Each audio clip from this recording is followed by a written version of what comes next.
की गैप्स की वजह से कभी सेल्फ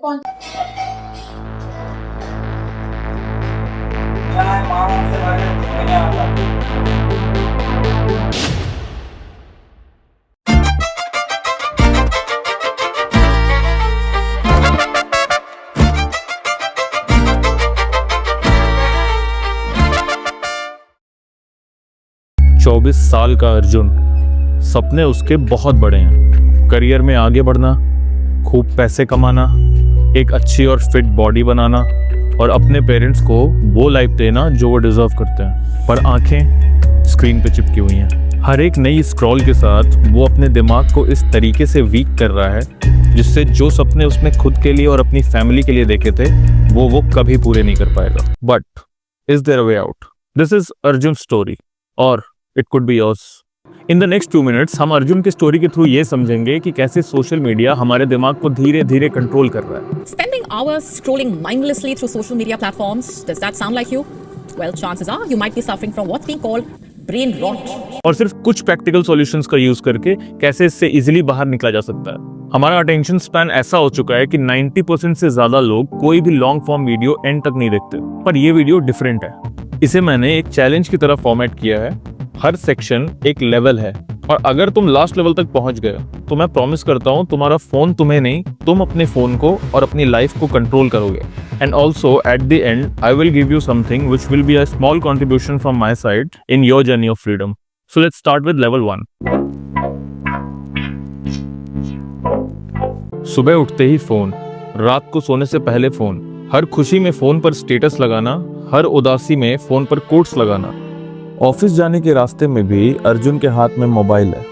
घर लौटने के बाद भी वही सेम चीज, स्क्रॉल स्क्रॉल स्क्रॉल। अर्जुन का दिमाग डोपामीन के चक्रव्यूह में फंस गया है। जब भी हम कोई ऐसा काम करते हैं जो करना हमें अच्छा लगता है, जैसे टेस्टी खाना खाना, कोई गोल अचीव करना या कोई नई चीज सीखना, तो हमारा ब्रेन डोपामीन नाम का एक केमिकल रिलीज करता है जो हमें अच्छा फील करवाता है। तो आज के टाइम में short videos, notification, scrolling, games, ये सारी चीजें हमारे ब्रेन को फेक इंस्टेंट डोपामीन देती हैं। अब फेक क्यों? क्योंकि इसमें बिना किसी मेहनत के हमें तुरंत प्लेजर मिलता है। अब आप कहोगे कि ब्रेन को लगातार प्लेजर मिल ही रहा है तो इसमें प्रॉब्लम क्या है? ये तो अच्छी बात है। इससे होता ये है कि हमारा दिमाग इन छोटे छोटे प्लेजर्स का इतना आदी हो जाता है कि ये फिर धीरे धीरे रियल लाइफ रिवॉर्ड्स जैसे मेहनत से मिलने वाली सक्सेस में इंटरेस्ट खोने लगता है और इसी कंडीशन को कहा गया है ब्रेन रॉट। 2024 में ऑक्सफोर्ड यूनिवर्सिटी प्रेस ने ब्रेन रॉट को word of the year declare किया था। अब ब्रेन रॉट को समझने के लिए एक डिटेल्ड एक्सपेरिमेंट किया गया। इसमें जेन जी के भी बाद वाली यानी अल्फा जनरेशन, मतलब जो बच्चे 2010 के बाद पैदा हुए हैं, उनमें से 473 बच्चों को इंक्लूड किया गया क्योंकि ये वही जनरेशन है जो सबसे ज्यादा टाइम मोबाइल्स और कंप्यूटर्स पे स्पेंड करती है अपना। इनके अलावा इस रिसर्च के लिए 4 साइकोलॉजी एक्सपर्ट्स और 2 लैंग्वेज एक्सपर्ट्स ने मिलकर एक क्वेश्चनेयर तैयार किया। ये वो लोग थे जिन्होंने डिजिटल मीडिया और उसके इम्पैक्ट के बारे में बहुत अच्छे से स्टडी करी थी। तो इस क्वेश्चनेयर में हर क्वेश्चन के 5 ऑप्शंस थे जो आपके स्क्रीन पर दिख रहे हैं अभी। ये टेस्ट बेसिकली ये पता करने के लिए था कि अनलिमिटेड डिजिटल एक्सपोजर ने बच्चों के दिमाग पर कैसा असर किया है और कितना असर किया है। और इस एक्सपेरिमेंट के जो रिजल्ट्स आए वो बहुत ज्यादा शॉकिंग थे।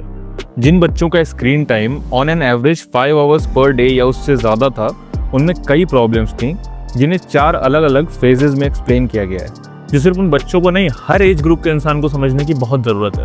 अगर ये प्रॉब्लम्स आपके साथ भी हैं, देन अनफॉर्चुनेटली आपका दिमाग भी धीरे धीरे सड़ रहा है। रोज इतनी रील्स और इतनी रैंडम इंफॉर्मेशन लगातार कंज्यूम करने से उनका दिमाग एक हार्ड ड्राइव की तरह बन गया है जिसकी स्टोरेज फुल है बट क्लैरिटी जीरो। हर वक्त ऐसा लगता है आई नो एवरीथिंग, लेकिन जब जरूरत पड़ती है कुछ याद नहीं आता। बस दिमाग भर गया है पर स्टेबल नहीं है। उन्होंने दिन भर कुछ काम नहीं भी किया होता है तो भी उन्हें ऐसा लगता है कि उनका शरीर और दिमाग दोनों थका हुआ है। हर वक्त कुछ भारीपन सा लगता है।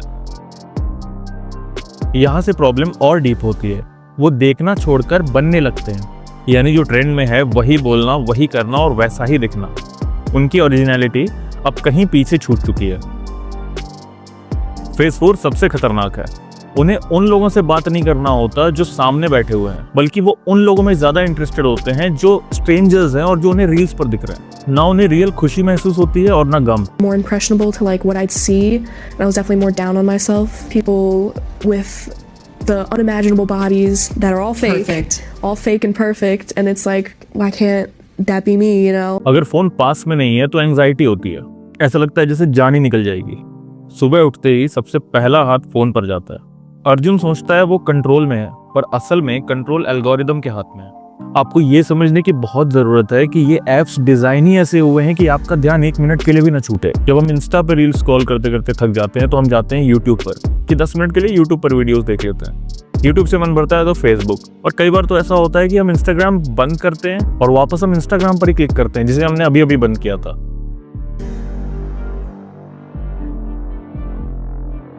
अब सबको पता है कि ये जो पैटर्न है ये टाइम वेस्ट करने का पैटर्न है, लेकिन सारे लोग एक साथ कैसे फॉलो कर रहे हैं? सब तो बेवकूफ नहीं हो सकते।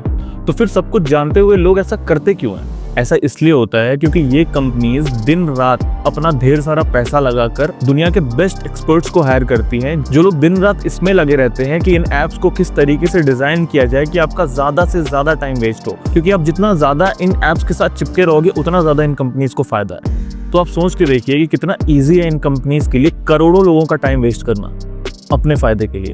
जब इंटरनेट नया नया आया था उस समय लोगों को कंटेंट देखने के लिए मेहनत करनी पड़ती थी। वेबसाइट्स मैनुअली टाइप करके खोजने और खोलने पड़ते थे। वीडियोस लोड होने में अच्छा खासा टाइम लगता था और हमें जो भी इंफॉर्मेशन चाहिए उसके लिए खुद से कुछ एफर्ट लगाना पड़ता था। और तब इंटरनेट भी इतना इजीली एक्सेसिबल नहीं था जितना आज है। और उस वक्त जब आप स्क्रॉल कर रहे होते थे तब एक पॉइंट आता था जब चॉइस आपके पास होती थी कि आपको नेक्स्ट पेज पर जाना है या नहीं। फिर आया 2004 में फेसबुक, जिसका मेन पर्पस था लोगों को कनेक्ट करना। यहाँ तक सब कुछ ठीक था, नॉर्मल था, हेल्दी था। लेकिन फिर 2006 में एक इंसान आता है, वो एक नया कॉन्सेप्ट इन्वेंट करता है जिसका नाम होता है इनफाइनाइट स्क्रॉलिंग। 2006 में एजा रास्किन ने पहली बार इनफाइनाइट स्क्रॉल इन्वेंट किया था। तो उसने सोचा था कि ये फीचर यूजर एक्सपीरियंस को स्मूथ बनाएगा। अब वो इंसान खुद गिल्ट में जी रहा है। So obviously, if I get near the bottom of the page, I should just load some more search results, or load the next blog post. And I'm like, this is just a better interface. And I was blind to the incentives, and this is before social media really had started going. I was blind to how it was going to get picked up and used not for people, but against people. फिर यहीं से शुरू हुआ वो chapter जिसने हमारे दिमाग के रिवॉर्ड सिस्टम को हाईजैक कर लिया। फिर आया 2010 में इंस्टाग्राम। शुरुआत में इंस्टाग्राम में इनफाइनाइट स्क्रॉल नहीं था। लोग अपनी फोटोज डालते थे, फ्रेंड्स की फोटोज देखते थे, लाइक और कमेंट करते थे, दैट्स इट। लेकिन इस पूरे शॉर्ट फॉर्म गेम का मेन प्लेयर आया 2016 में, टिकटॉक। इसने 2016-17 के आसपास पूरे शॉर्ट फॉर्म कंटेंट के गेम को रिवॉल्यूशनाइज कर दिया। बस तब से ही सब कुछ चेंज हो गया। इनके हाथ में एक चाबी लग गई थी। Endless short videos plus swipe up feature equal to dopamine jackpot. हर स्वाइप पर नया वीडियो, हर सेकंड में न्यू रिवॉर्ड, हर रील के साथ डोपामिन हिट। ये वो मोमेंट था जब अटेंशन इकोनॉमी का असली मॉन्स्टर पैदा हुआ था। फिर इंडिया में जून 2020 में टिकटॉक बैन तो हुआ, लेकिन एडिक्शन नहीं गया। इंस्टाग्राम ने तुरंत रील्स लॉन्च किया और इनफाइनाइट स्क्रॉल ऑफिशियली हर घर के हर फोन में पहुंच गया। अब हर स्क्रॉल एक मिनी रिवॉर्ड बन गया और यही बन गया ब्रेन रॉट का मेन ट्रिगर। कुछ स्टडीज के हिसाब से ये एडिक्शन किसी ड्रग एडिक्शन से कम नहीं है, जो कि आपके साथ साथ आपकी फैमिली और आपके आसपास के लोगों की भी खुशी छीन लेता है। अर्जुन के माँ बाप उसके सामने बैठे होते हैं पर वो उन्हें देखता भी नहीं। एक वक्त था जब घर में बातें होती थी, अब सिर्फ नोटिफिकेशंस की आवाज होती है। हम सब ये अच्छी तरह जानते हैं कि लाइफ आज की डेट में कितनी अनप्रेडिक्टेबल हो चुकी है। हमारी या हमारे आसपास के लोगों की लाइफ कब तक है नहीं जानते, पर हम फिर भी अपने अंगूठे से अपनी लाइफ को मिनट बाय मिनट स्क्रॉल किए जा रहे हैं, जैसे ये सब कुछ हमेशा के लिए है। आज अर्जुन के लिए एक खास दिन है। उसे अपनी जॉब में इंक्रीमेंट मिलने वाला है, जिसका वो काफी दिनों से इंतजार कर रहा था। लेकिन तभी उसकी स्क्रीन पर एक मेल पॉपअप होता है।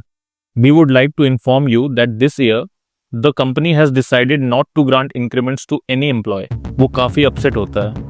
अभी वो इस न्यूज को प्रोसेस कर ही रहा होता है कि उसके 3 और दोस्त जिनके साथ वो काम करता है, उन सभी को एक एक मेल आता है। We regret to inform you that due to organisational restructuring your position at our company has been eliminated effective next week.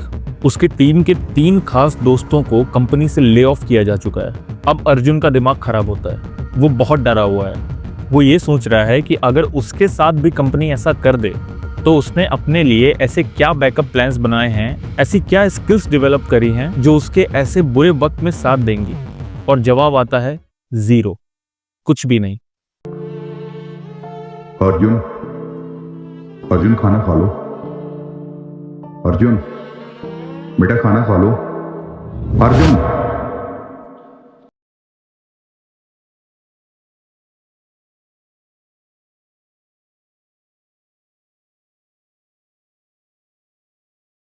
Arjun के ही जैसे हम सब लोग एक ही लूप में फंसे हुए हैं। अगर इससे बाहर निकलना बहुत आसान नहीं है तो इम्पॉसिबल तो बिल्कुल नहीं है। तुम्हें बस एक शुरुआत करनी है। ये 5 स्टेप्स हैं जिन्हें तुम्हें सिर्फ 1 हफ्ते के लिए ट्राई करना है। Step 1, switch off the notifications. अब मैं तुम्हें ये नहीं बोलूंगा कि स्क्रीन टाइम लगाओ जिससे तुम्हें हर थोड़े टाइम में वार्निंग वगैरह मिलती रहे। In my opinion that is useless. अगर तुम वाकई में अपने फोन में कुछ ऐसा देख रहे हो जो तुम्हारे हिसाब से एंटरटेनिंग है तो एक वार्निंग के आने से तुम में से 99% लोग फोन चलाना कंटिन्यू करेंगे, तो दैट इज यूजलेस। या मैं ये भी नहीं कहूंगा कि अपने फोन से सारे सोशल मीडिया ऐप्स हटा दो, that is impractical. And I know most of us bar bar uninstall और रीइंस्टॉल के लूप में फंस जाते हैं, लेकिन नोटिफिकेशंस को ऑफ करने में 10 सेकंड लगते हैं और एक बार आपने कर लिया तो at least it is a very good start, क्योंकि अब आपका फोन आपको हर 5 या 10 सेकंड में याद नहीं दिला रहा कि अब आपको फोन चेक करना है। सो अपने सारे सोशल मीडिया एप्स के नोटिफिकेशंस ऑफ करो, इंक्लूडिंग व्हाट्सएप। अगर वाकई में कोई इमरजेंसी वाली सिचुएशन होगी तो वो आपको कॉल कर लेंगे। एक फिक्स्ड इंटरवल के बाद अपना फोन चेक कर सकते हो, बट स्क्रॉलिंग नहीं।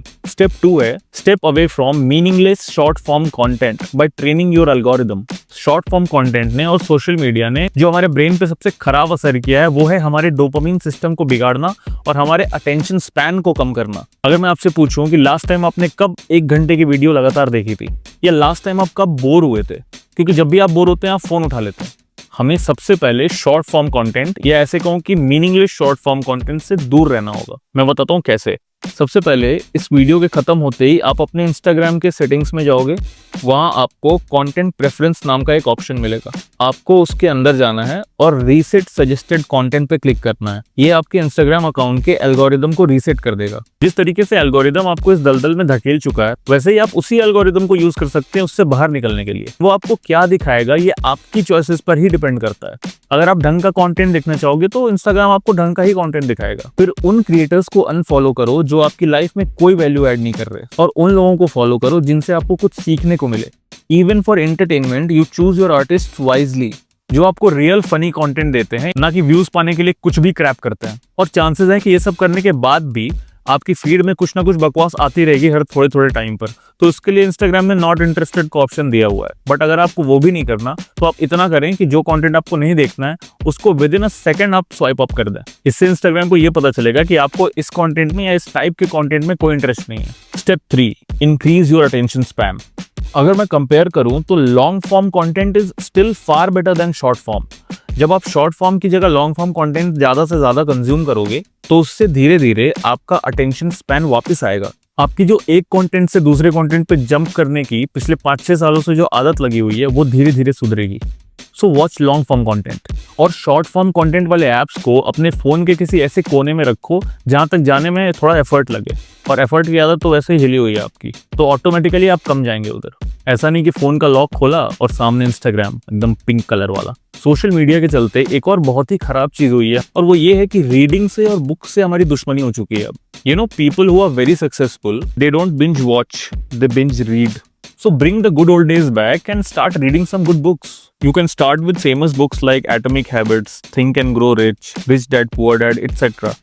It will slowly increase your attention span and rewire your brain to be more light and open to new meaningful learnings. Step 4. क्यों बोल रहा हूँ मैं ये स्टेप, ये नहीं बताऊंगा, ये आपको करके ही देखना होगा। But please do this. आपको करना यही है कि बस रोज रात को सोने से पहले एक बार अपना स्क्रीन टाइम चेक करके सोना है, और या तो उसे कहीं नोट कर लें या फिर उसे याद रखें। मैं पिछले 2 महीने से ये चीज कर रहा हूँ and it has made a good difference. Indulge in physical activity and meditation. Social media के साथ साथ वर्क फ्रॉम होम वाले कल्चर ने हमें सुस्त और आलसी बना दिया है। हम बस अपने रूम में या कहीं भी बैठे रहना चाहते हैं, लेकिन याद रखो जब बॉडी मूव करती है तभी माइंड अपने रिदम में आता है। इट कैन बी मेडिटेशन और योगा और just a normal walk, and start small. बस 15 या 20 मिनट के लिए वॉक पर जाओ, बिना फोन के, बिना किसी म्यूजिक के। शुरुआत में ये चीज बहुत अजीब लगेगी, पर कुछ दिन बाद तुम नोटिस करोगे कि तुम्हारे दिमाग का नॉइज धीरे धीरे कम हो रहा है। और ये एक चीज ट्राई करके देखो, इट इज वेरी इंटरेस्टिंग, कि 15 या 30 दिन के इंटरवल पे, इंटरवल तुम्हें डिसाइड करना है, कोई एक दिन ऐसा रखोगे जिस दिन तुम सोशल मीडिया का बिल्कुल यूज नहीं करोगे और मिनिमल यूज करोगे अपने फोन का भी, and then note it down how you feel. Starting में ये सब स्टेप्स काफी डिफिकल्ट और पेनफुल होंगे, बट ट्रस्ट मी, अभी नहीं तो कभी नहीं। अब अगर इस वीडियो को तुमने यहाँ तक देखा है, then it's very good because you really want a change. Not many people can do that. There is a detox plan sheet for you in the description, go there and check it. धीरे धीरे अर्जुन ने realise किया कि phone use करना गलत नहीं था, पर फोन के बिना जीना इम्पॉसिबल बनाना गलत था। उसने अपनी जिंदगी का कंट्रोल वापस ले लिया and he is happy now. Are you?